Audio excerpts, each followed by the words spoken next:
Commissioner, thank you for being here in Kyiv with us. And first of all, I would like to ask you about temporary protection mechanism, which we really do appreciate. How long do you expect it to be applicable to protect Ukrainian people abroad? At least until March 2024. It's possible to prolong it even longer, maximum 1 more year after that, but that is too early to say. Does it mean that you expect the war to last that long? No, but it says that, I hope not, of course, but I think it's important that people can feel safe and that this will continue. And the decision is lasting until the March 2024, unless it's being stopped before that. And I can't really foresee that will happen.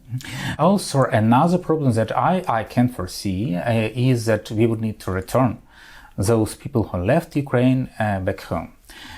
Do you see that this process would be easier? Well, actually, when I went here, there was a long queue of Ukrainians queuing to the passport control to enter the same train as I did, with their big luggage, with their children and so on.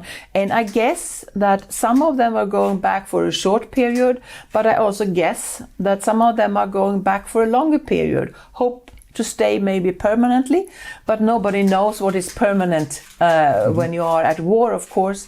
So our task for the EU is, of course, to help those that would like to go back home to Ukraine, but also to make sure that those that if you can't stay or if things get worse, you're always welcome back to the EU. Do you expect that people would live in the EU? Because we need those people back.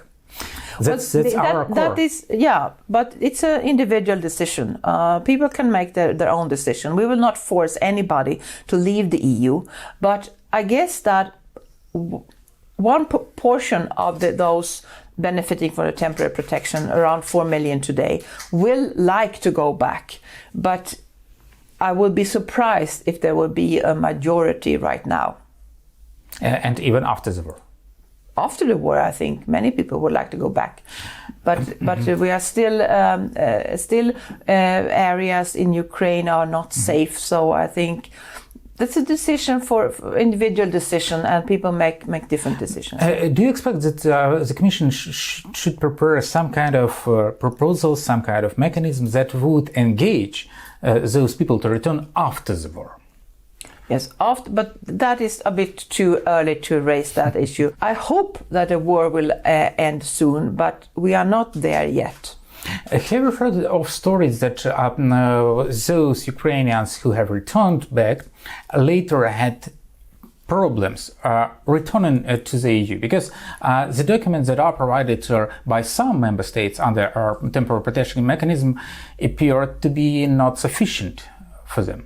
For either coming back and forth or traveling within the EU. Have you heard of that problem? Yes, I heard a few cases, and that is really something that we need to address with more information, because everybody should have the right to go back for a shorter period to visit your relative or look after your family or whatever you would like to do back home.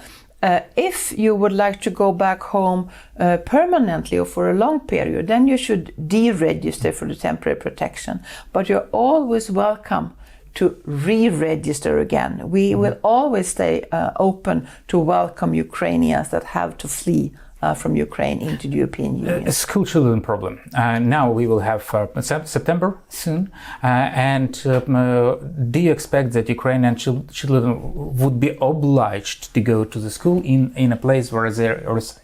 Or they should have an option to learn remotely in Ukraine? How do you see that problem? Well, children have to go to school. I think it's an obligation for us to make life as normal as possible for children.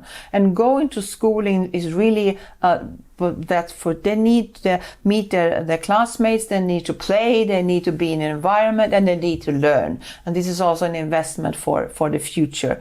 So those that decide to stay in the EU member state, they should enroll in the school in the EU member states. And that is a challenge for some of the member states, because there are quite a number of additional children in some areas. So that is a challenge, but they are working on that. Already 500,000 of Ukrainian children are going to European schools. Or you should make the decision to go back home and then of course enroll in a school in Ukraine. But I would really say that we heard about some people that are in a limbo, a bit waiting to see what happened, and that might be for the summer. But I should say, when school years start, children need to go to school. And the last question, visa liberalization. Now, we used to enjoy it for almost 5 years. Now it doesn't work as it should, just because of war. And I expect that many indicators for suspension of visa liberalization are crossed. All of them crossed. Then I understand the question. I see no such risk. At all? At all. I mean, we are now, we had a unanimous decision in Council to put Ukraine on as a candidate country. We are helping Ukraine on the accession to the path towards the EU, and I see no risk that the consequences of the war should make any obstacle when it comes to the visa liberalization. Yeah. Thank you very much for that interview, and have a safe trip back home. Thank you.